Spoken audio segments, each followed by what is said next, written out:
Вітаю вас, друзі! Останнім часом росіянам якось дуже тривожно за свій окупаційний контингент на території Молдови. На самом деле ситуация очень тревожная.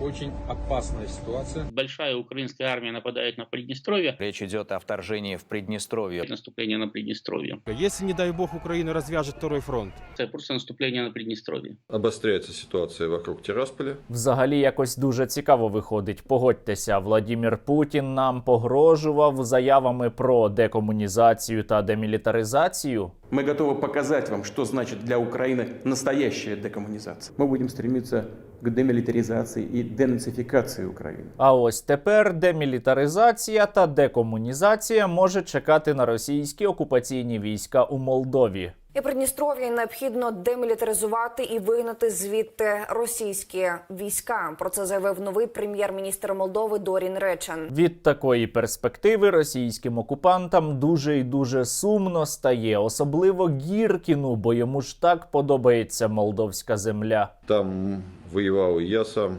и полюбил эту землю. Правда, самопроголошений президент Білорусі Лукашенко каже, що українцям це точно не вигідно і у всьому винен проклятий Захід. Это их цель, украинцам это не надо. Везде надо все расшатывать, это в интересах Запада. Нагадую вам, друзі, підпишіться просто зараз на мій канал, це важливо. Натисніть лайк до цього відео та залиште під ним будь-який коментар, аби його побачили якомога більше людей. І давайте поговоримо сьогодні із вами про перспективи демілітаризації так званого Придністров'я. У 90-х роках ситуація у Молдові нам дещо нагадувала. Язик – основна проблема. Я не буду тут проводити історичну лекцію, замість мене це вже неодноразово робили історики, лише нагадаю вам, друзі, що у 90-х так зване Придністров'я виникло завдяки росіянам, завдяки російській армії, зокрема 14-й, якою командував генерал Лебедь, який обзивав тодішнього президента Молдови Снєгура фашистом. Та й взагалі Молдова тоді була для росіян фашистською країною. Но вместо державного руководства организовал фашистское государство. И клика у него фашистская. І з того часу російська армія окупувала частину Молдови, а саме так зване Придністров'я, і там і залишається.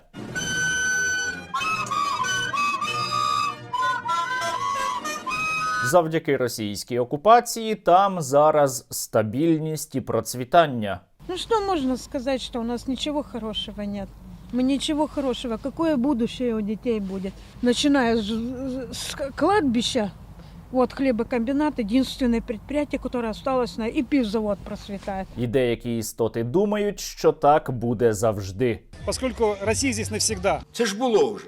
Уже факт очевидный, что Россия здесь навсегда. Российские подразделения все-таки покинули Балаклею. Ситуація серйозно змінилася після 24 лютого 22 року, коли Росія, так звана, почала повномасштабне вторгнення на територію України. Одразу російські пропагандисти прибули на тимчасово окуповану територію Молдови та почали розповідати про кишинівських бойовиків. Про кишиневских боевиков, которые выступают против правительства ПМР. І росіяни у той період намагалися використати так зване Придністров'я для подальшої агресії проти України та і в цілому починали качати ситуацію проти самої Молдови, розповідаючи про жахливу там русофобію, яка, а вже ж, виникла ні звідки. К сожалению, сейчас, кстати, в Молдове такую же отмену всего русского пытаются предпринять. Не так давно у соседей запретили носить георгиевские ленты. Этот закон вступил в силу в день рождения Гитлера. Є у Молдові і свої проросійські колаборанти із партії регіонів. Вона саме так і називається. Василий. Я. Ну все, отлично, все на месте. Первый. Второй. Ці колаборанти на початку повномасштабного вторгнення записували звернення до Владимира Путіна та просили його прийти і всіх у Молдові спасти. Владимир Владимирович, сейчас эта роль выпала вам. От лица Молдовы, от лица молдавского народа, от лица молдавской диаспоры я прошу помощи в сохранении молдавской нации. У квітні минулого року, коли росіяни іще контролювали Херсон і коли їхня армія стояла поблизу Миколаєва, росіяни намагалися шляхом провокацій використати історію із Придністров'ям так званим. Там підривали вежі зв'язку, обстрілювали невідомі особи будівлю так званої МГБ із гранатомета російського виробництва. А ще вже ж на окупантів на тимчасово окупованій території Молдови скидували боєприпаси НАТО. Ночью был атакован военный аэродром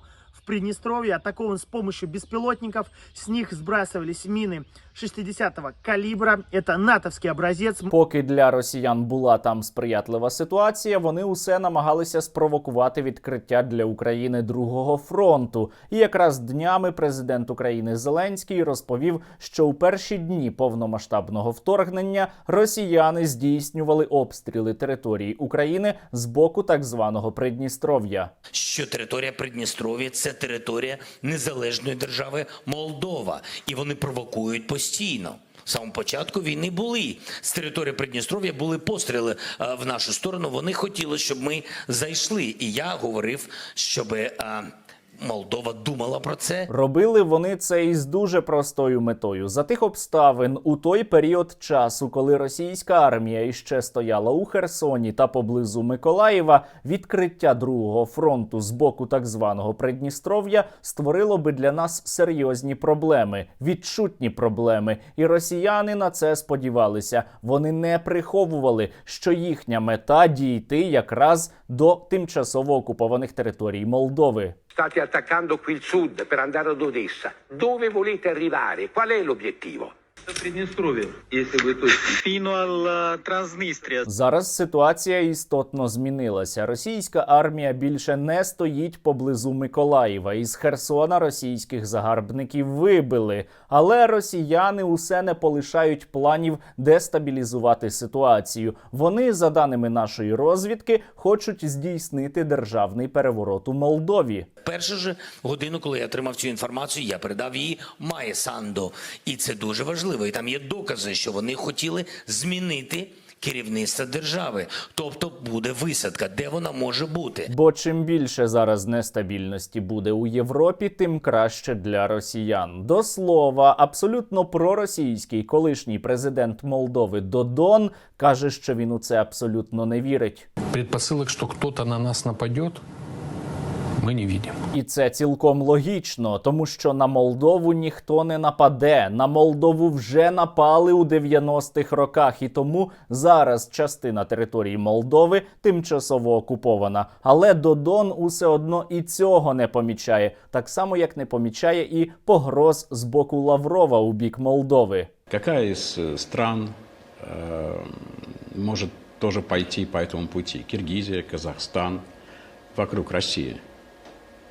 Сейчас на эту роль приглядывают Молдову. Дії так званої Росії створюють серйозну загрозу не тільки для України, а й для Молдови. Нагадаю, що над територією Молдови вже неодноразово літали російські ракети. Нагадаю вам, що окупаційна російська армія просто зараз стоїть на території Молдови, і тому розібратися із цим питанням і в інтересах Молдови, і в інтересах України. І, власне, про це і сказав прем'єр самої Молдови, та росіяни одразу почали нагнітати ситуацію. І Придністров'я необхідно демілітаризувати і вигнати звідти російські війська. По имеющейся информации, в ближайшее время киевский режим готовит вооруженную провокацию против Приднестровской Молдавской Республики, которая будет осуществлена подразделениями вооруженных сил Украины, в том числе с привлечением националистического формирования Азов. Поки полк Азов збирається демілітаризувати російську армію у так званому Придністров'ї, Міністерство війни так званої Росії обіцяє рішучу відповідь. Вооруженные силы Российской Федерации адекватно отреагируют на готовящуюся провокацию украинской стороны. Приступайте к отводу войск. З огляду на те, що у росіян немає абсолютно жодного доступу до їхнього окупаційного контингенту на території Молдови, вони нічого абсолютно не зможуть із цим зробити. Вони зможуть лише втиратися.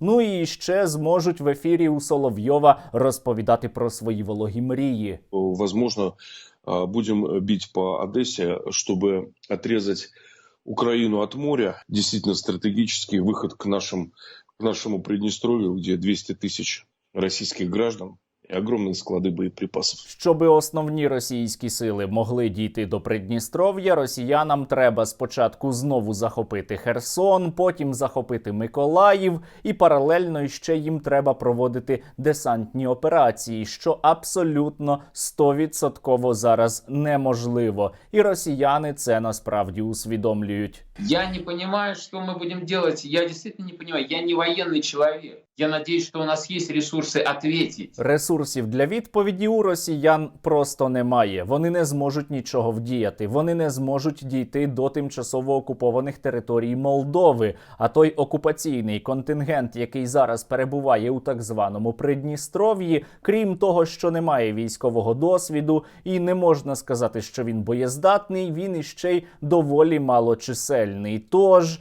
за сприятливих обставин, теоретично, Україна могла би допомогти Молдові вирішити це питання.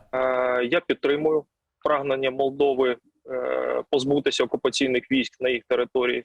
І ми, як держава і як спецслужба, зробимо все для того, щоб допомогти братській державі позбутися окупантів зі своєї землі. Проте тут є один дуже важливий нюанс. Оскільки ми не так звана Росія і ми дотримуємось норм міжнародного права, щоби не стати агресором і провести військову операцію з демілітаризації російських сил у так званому Придністров'ї, нам потрібне або запрошення Молдови до такої операції, тому що це територія Молдови, або ми можемо проводити таку операцію тільки якщо російські війська здійснять агресію проти України вже із території тимчасово окупованої Молдови. Але у будь-якому разі ліквідація окупаційного контингенту на території Молдови у наших інтересах, тому що ми таким чином позбудемось загрози, яка там є, і ще, можливо, поповнимо наші склади із боєприпасами. Но всего в 2 километрах от украинской границы в Приднестровье в селе Колбасно огромный соблазн, самый большой в Европе склад.